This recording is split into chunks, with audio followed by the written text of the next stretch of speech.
Hey, what's going on YouTube? BD Kane 721. Hope everybody's doing well. Happy Monday.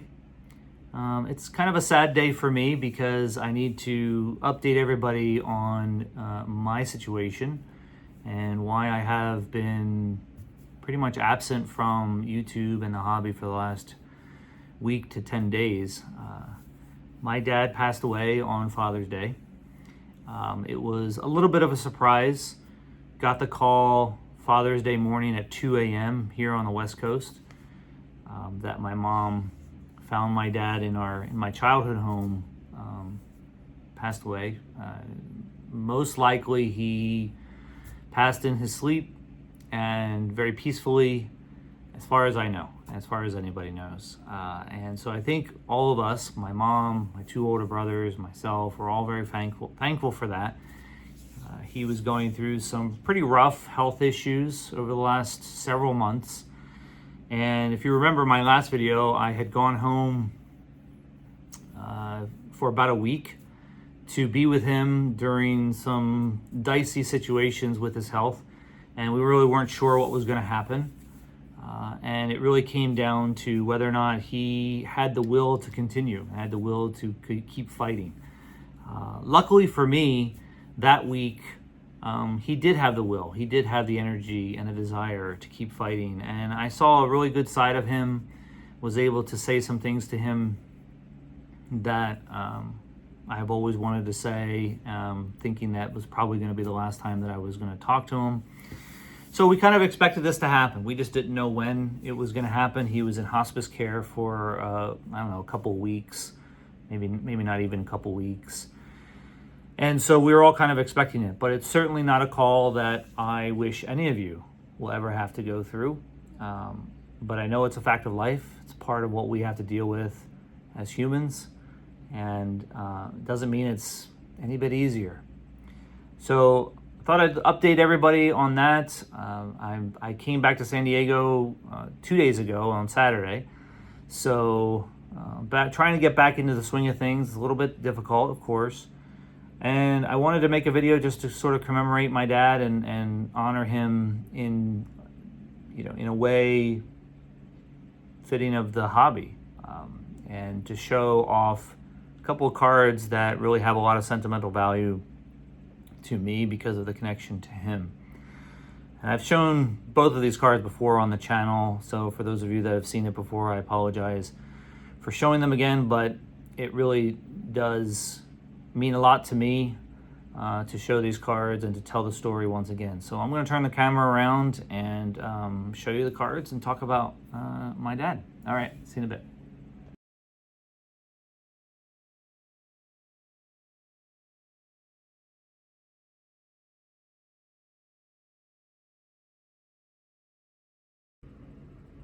All right, guys, thanks for sticking around. I really appreciate it.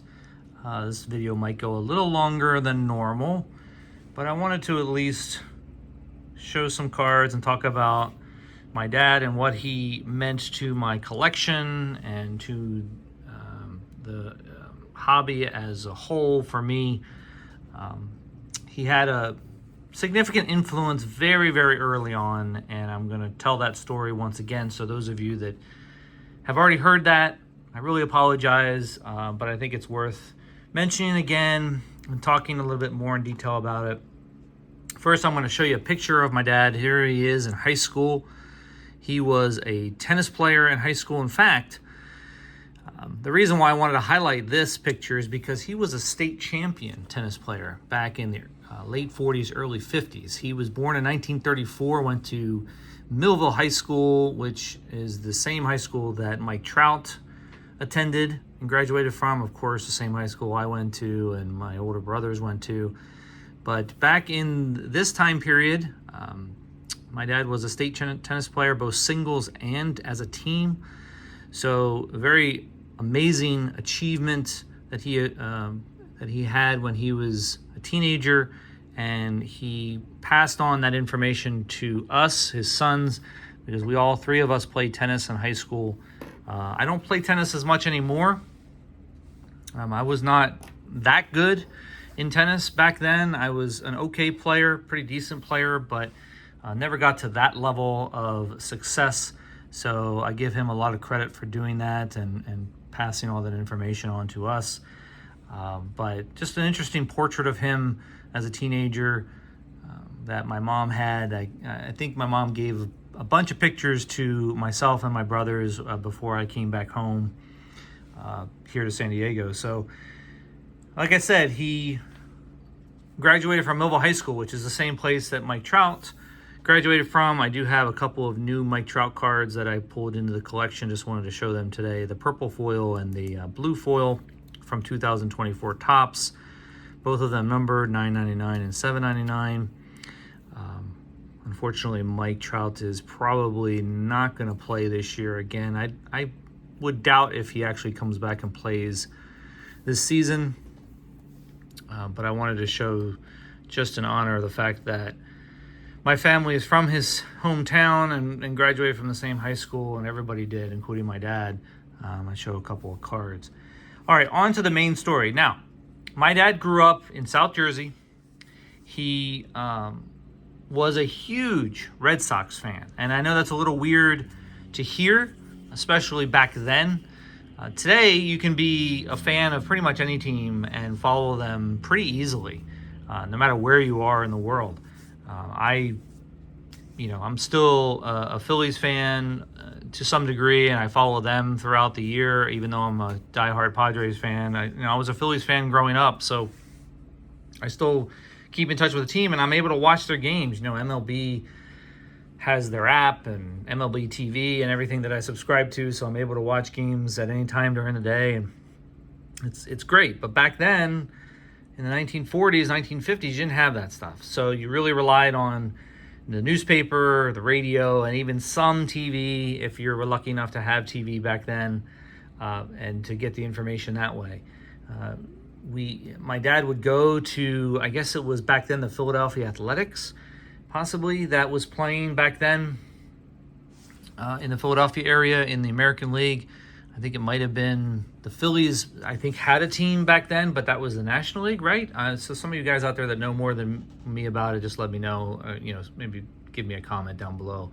But I believe it was the Athletics would come to town, or the Red Sox would come to town to play the Athletics, and my dad would go and see the Red Sox whenever he could. Most people who were Red Sox fans back then were obviously big fans of Ted Williams. My dad liked Ted Williams, but he was more of a fan of Bobby Doerr. And I think I've mentioned this before many times on my channel, but Bobby Doerr was my dad's favorite player as a kid. And I think the explanations that I received from my dad over the years about why he liked Bobby Doerr so much, I think it came down to the way Bobby Doerr played the game, as well as the way he conducted himself on and off the field. I think my dad related to him as a person, the way Doerr went about his business, the kind of person he was on and off the field. I think he related to my dad very, very easily, and that's why he became a really big fan of who Bobby Doerr was. Bobby Doerr is a Hall of Famer. He was a 9-time All-Star. His batting average for his career was something in the 280s, and he wasn't a big power hitter or anything like that. He did have over 200 home runs in his career, but again, wasn't the main face of that franchise back then, of course. But I think he was one of those silent leaders of the team back in those 40s and 50s, even though the Red Sox, I guess, if my knowledge of history is correct, didn't win any championships back then, but had a lot of success. So how this relates to me, obviously I have this 1950 Bowman card, which was a card that I bought myself and then got it graded recently. As you can see, a nice SGC 5 on that 1950 Bowman card. But the card that really is sentimental to me is the card that I was given to by my dad back many years ago when I went to my very first card show. I have very little bit of memory of that card show. I just remember going to that show with my dad. I remember him buying this card and telling me to put it in my collection. And like I said, I've shown the card many, many times. And that's the 1949 Bowman Bobby Doerr. And if I'm not mistaken, guys, correct me if I'm wrong in the comments below, but this, I believe, is regarded as the rookie card of Bobby Doerr. 1949 Bowman, number 23 of a series of 240 cards, and it says 1949 right there. Has a bunch of information about him. Bobby Doerr was born in Los Angeles, California, 1918. I think if I heard correctly or read correctly, he died in Oregon. He lived in Oregon for the last part of his life and died up there maybe about 6 or 7 years ago. But as you can see on this card, first of all, the card is in great shape. It's well centered. It's a little left to right off center, but it's still pretty sharp looking. The corners are really good. Not perfect by any means, but the coloring is really good. But as you can see, Bobby Doerr himself signed this card, or at least we were told by the dealer that day that the card was signed by Bobby Doerr. In fact, the dealer told my dad, and I remember this part of the story, that the dealer told my dad that he himself got it signed by Bobby Doerr at some kind of signing that was going on. You can also see this is the original case that the card was in when we bought it, when my dad bought it that day. I think he must have spent I want to say around $40 or $50 for this card. I don't 100% remember that. That seems to sound familiar to me when I say it, but that was what I think he paid for it, around $40 or $50 for this card. And you're talking about probably when I was around, little league age, so anywhere between 10 and 12. So you're talking mid 80s, mid to late 80s is what you're talking here. So the show was not very big. I do remember it being in like a church activity center, so it wasn't very big. It wasn't a very big room, maybe 20, 30 tables, and only a couple of dealers really had some Bobby Doerr stuff. But the original case here, it's one of those, not really a screw down, but it has these little pegs that when you turn a certain way and you line it up right, it then ends up coming out on the other side. See if I can get it to do it so you can show you guys. So it's these little pegs that have kind of a shape to the back of it, and you can see the hole is an oval shaped hole. You put it in a certain way and then you twist it and it locks it down, and that's what these. So it's really not a true screw down, which I'm actually happy about, because I think if it was a typical screw down case, it might cause it some damage, from compressing it down.